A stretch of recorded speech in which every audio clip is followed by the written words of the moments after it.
যে কোনো সময় কারো হঠাৎ করে মাথা ব্যথা করতেছে, খেয়াল থাকতেছে না, প্রথম কাজ হচ্ছে একটু পানি খেয়ে ফেলা। কি কাজ করা? পানি খেয়ে ফেলা একটু, কি এটা 1 নাম্বার। 2 নাম্বারে যেটা, আমাদের ব্রেনটা কিন্তু অক্সিজেন দিয়ে চলে। কি দিয়া? অক্সিজেন। আমরা প্রতি মুহূর্তে অক্সিজেন নিচ্ছি।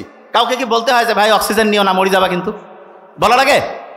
আল্লাহ অটোমেটেড একটা সিস্টেম করছে। তবে হ্যাঁ, একটা ভালো জিনিস আছে। সেটা কি? আমরা যদি কেউ বুক ভরে শ্বাস নেই, তাহলে আমাদের যে ব্রেন থেকে শুরু করে শরীরের সমস্ত অংশ ঠিক পরিভাবে অক্সিজেন পায়, তা চাঙ্গা লাগে। এখনই প্রমাণ করছি, এখনই একটু বুক ভরে শ্বাস নিব, এটা আমি করি।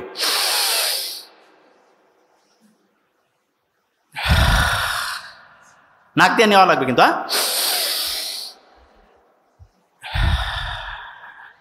অনেকে মনে করবে তাদের যোগ ব্যায়াম করাচ্ছে না, এটা জিনিসটা কি বলি আরেকবার নেই।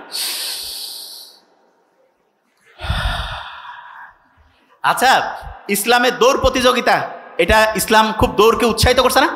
মুহাম্মদ সাল্লাল্লাহু আলাইহি ওয়াসাল্লাম দেখা যেত যে আয়েশা রাদিয়াল্লাহু তাআলা আনহার সাথে দৌড়াইতো মাঝে মধ্যে। দৌড়াইলে কিন্তু এরকম বেশি পরিমাণ শ্বাস প্রশ্বাস হয় এবং তখন আমাদের ব্রেন ঠিক পরিমাণ অক্সিজেন পায়।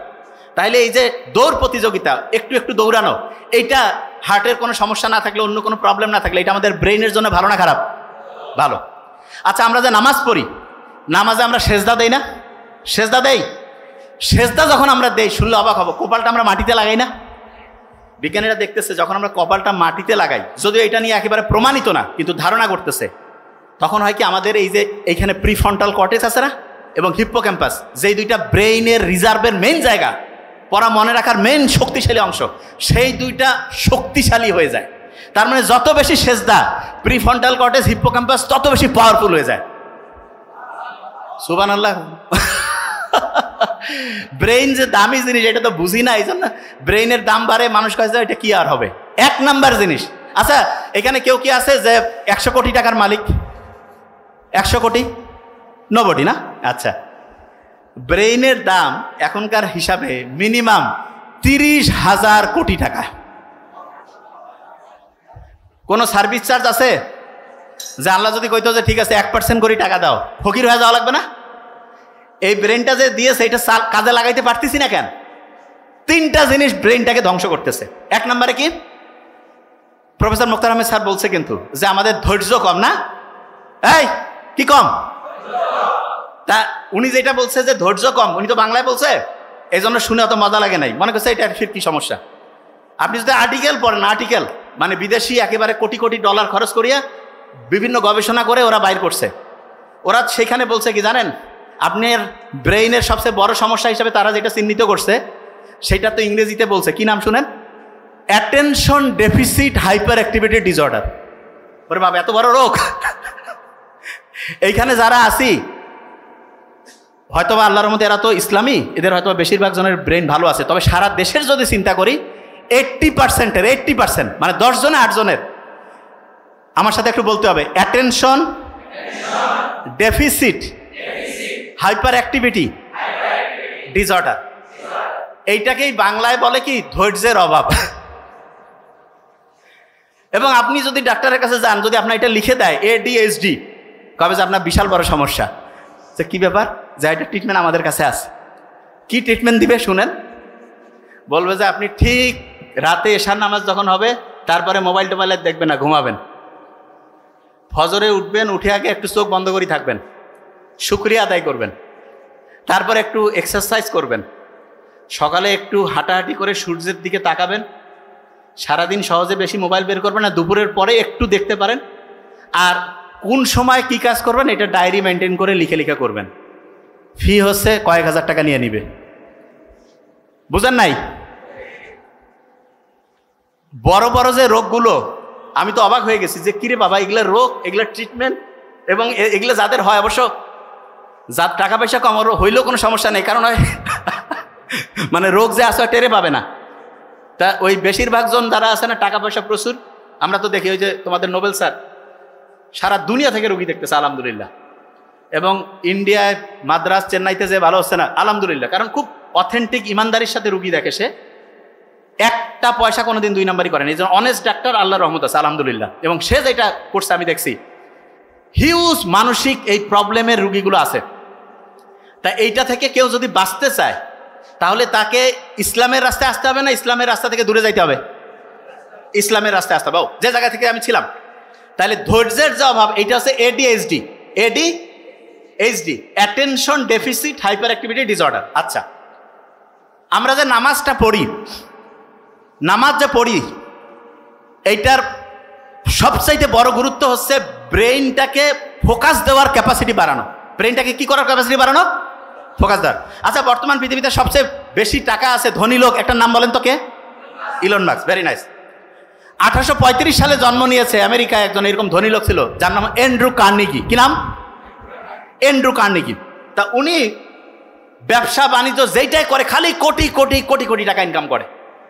আমেরিকার যে হচ্ছে গোয়েন্দা বাহিনী আছে না, তারা চলে গেছে তার কাছে, যে বলতেছে যে কি ব্যাপার, আপনি এত টাকা ইনকাম করতেছেন, সব কাগজপত্র আমাদেরকে দেখান। উনি সব কাগজপত্র দিয়েছে।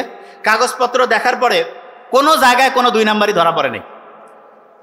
তখন ওনাকে জিজ্ঞেস করছে যে আপনি যে এত অসাধারণভাবে ব্যবসা করতেছেন, এটার পিছনে রহস্যটা কি? ধরবো কিন্তু এখনই, ওই যে লাস্ট পেজ।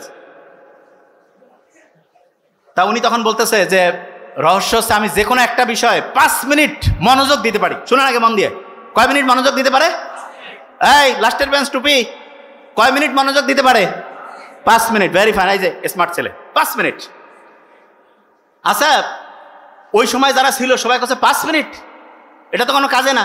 তা বলছে ঠিক আছে, আপনারা আসেন, মনোযোগ দেওয়ার টেস্টিং হচ্ছে।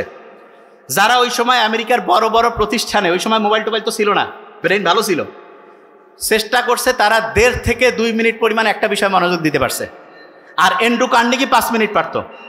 আমরা যারা মুসলমান, তারা যদি মন দিয়ে নামাজ পড়ি, দৈনিক যত রাকাত নামাজ পড়ি, এটা যদি মন দিয়ে পড়ি, তাহলে আমাদের মনোযোগ দেওয়ার যে ক্যাপাসিটি, এইটা অ্যান্ড্রু কার্নেগির চেয়ে বেশি হবে না কম হবে?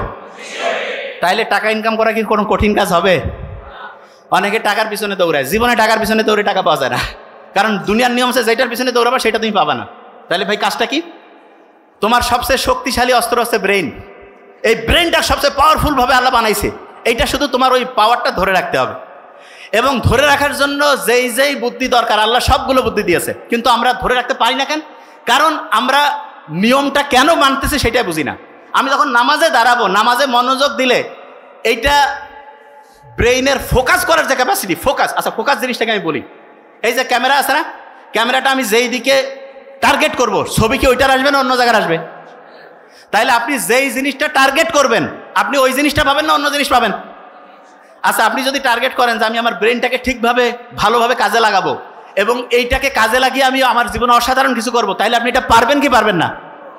পারার জন্য নামাজটা 5 ওয়াক্ত যখন পড়বো, তখন তো শুকরিয়া আদায় করবোই, তার সাথে এটাও চিন্তা করব যে আমার অ্যাটেনশন দেওয়ার, ফোকাস দেওয়ার যে ক্যাপাসিটি, সেটা বাড়তেছে। ক্লিয়ার?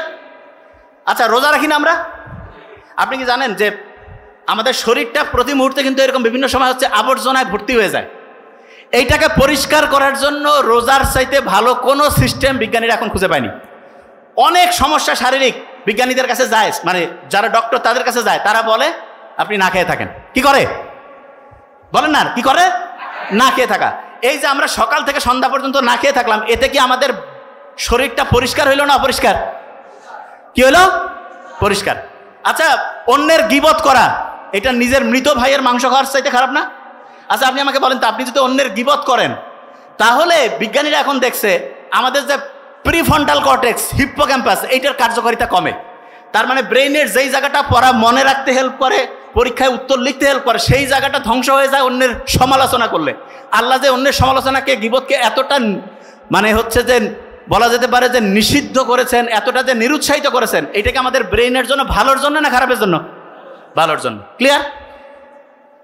আচ্ছা, মেডিকেলে যারা যারা পরীক্ষা দিবে, এখানে আছে না অনেকে আছে ভার্সিটিতে পরীক্ষা দিবে, একটা বুদ্ধি শিখাই দেই, একটা বুদ্ধি শুধু, তাহলে পরে একদম ক্লিয়ার হয়ে যাবে। প্রত্যেকে এটা নোট করে ফেলি, খুব ইম্পর্টেন্ট।